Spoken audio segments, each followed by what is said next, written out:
कभी एनपीएस, कभी ये जीपीएस और कभी यूपीएस यूनिफाइड पेंशन स्कीम।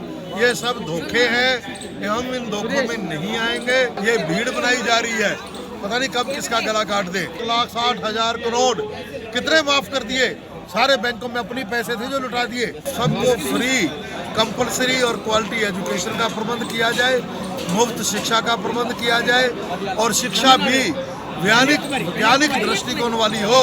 21वीं सदी में अंधविश्वास जैसी चीजें इसके अंदर ना हो, पाठ्यक्रम ठीक किया जाए। सरकार एनपीएस दी, फिर यूपीएस देने के लिए कह रही है, फिर आप लोग ओपीएस की मांग कर रहे हैं सर। आपने पढ़ लिया सर, जीपीएस क्या है, यूपीएस क्या है, ओपीएस क्या है जी? पढ़ा आपने, कुछ जांचा? हम मांग कर रहे हैं ओपीएस, पुरानी पेंशन स्कीम जो अंग्रेजों के टाइम से चालू है और 2004 तक चालू थी, वाजपेयी सरकार से पहले। हम मांग कर रहे हैं कि बिना किसी कटौती के थर्ड बेनिफिट जो हमने सारी उम्र नौकरी करी है उसके बदले में जिंदा रहने तक और जब तक हमारा पार्टनर जिंदा है तब तक पेंशन का बेनिफिट मिले। ये हमारी डिमांड है, आज भी ले रहे हैं और ये सांसद और ये विधायक लेते हैं। मिलिट्री में भी ये लागू है, तो देश के कर्मचारियों पे क्यों नहीं?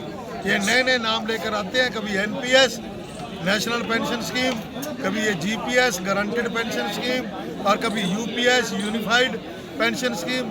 ये सब धोखे हैं, हम इन धोखों में नहीं आएंगे। हम मांग रखेंगे, बाकी तो करना सरकार ने है।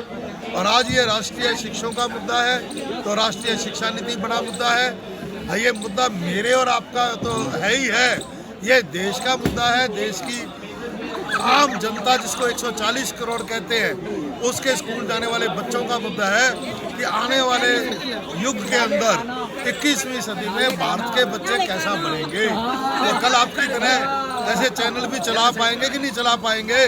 ये भीड़ बनाई जा रही है, पता नहीं कब किसका गला काट दे।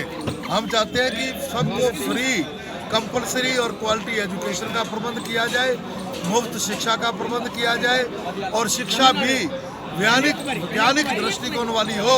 21वीं सदी में अंधविश्वास जैसी चीजें इसके अंदर ना हो, पाठ्यक्रम ठीक किया जाए और राष्ट्रीय शिक्षा नीति जो कि सेंट्रलाइजेशन, अति केंद्रीयकरण करती है, कमर्शलाइजेशन करती है, शिक्षा को महंगा करती है, व्यापार बनाती है और कम्युनलाइजेशन शिक्षा का सांप्रदायिकरण करती है। इन चीज़ों को बदला जाए।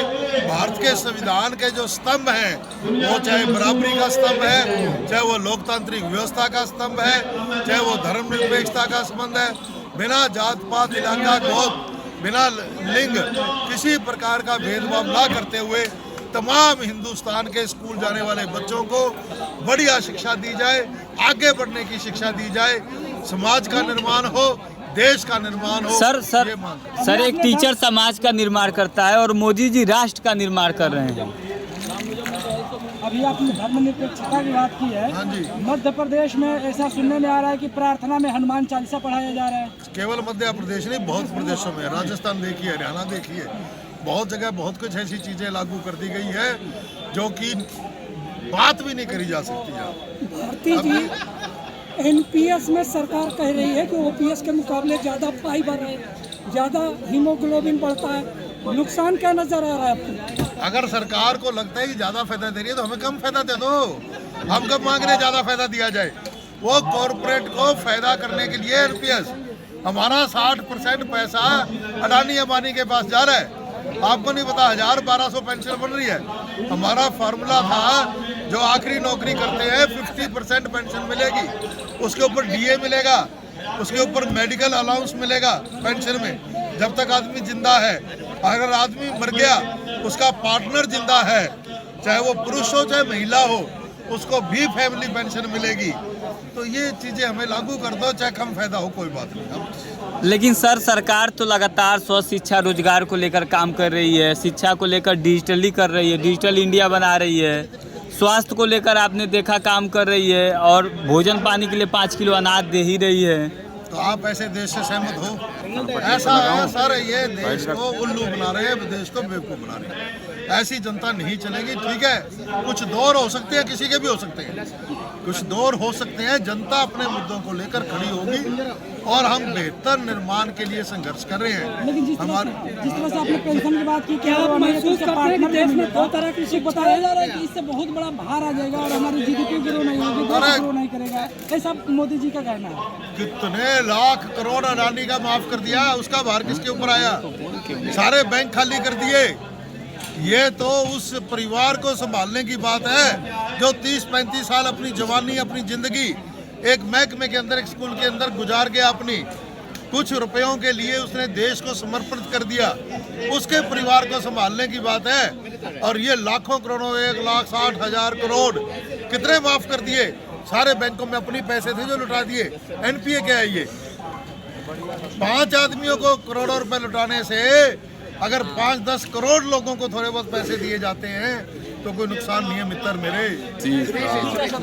Repeal NEP, repeal NPS and implement old pension scheme. That is our demand. Main demand. So you ask something to the General Secretary. You mean what is the problem of implement the NEP? The government is decided. Central government is decided. The education fully privatized. That is the aim. They says that if you have money, you will study. If you have no money, you do not study. The poor are out of the schools. What may be the reason for that? Government is not ready to accept your The demand. government is says that we do not give money to the public education system. If you want money, if you have money, you will study. But what is the result? You know, in all India, more than 8 crores of pupils are out of schools. 10 lakhs of teachers' vacancies are not filling. Not the teachers are not posting permanently. They are posting only daily wages. That is the issue.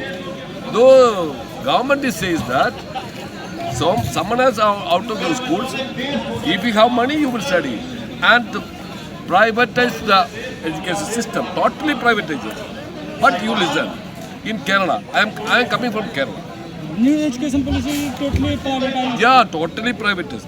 You know, in Kerala, the left government is in power. But mostly Hindi belt side, mostly government school is a rubbish.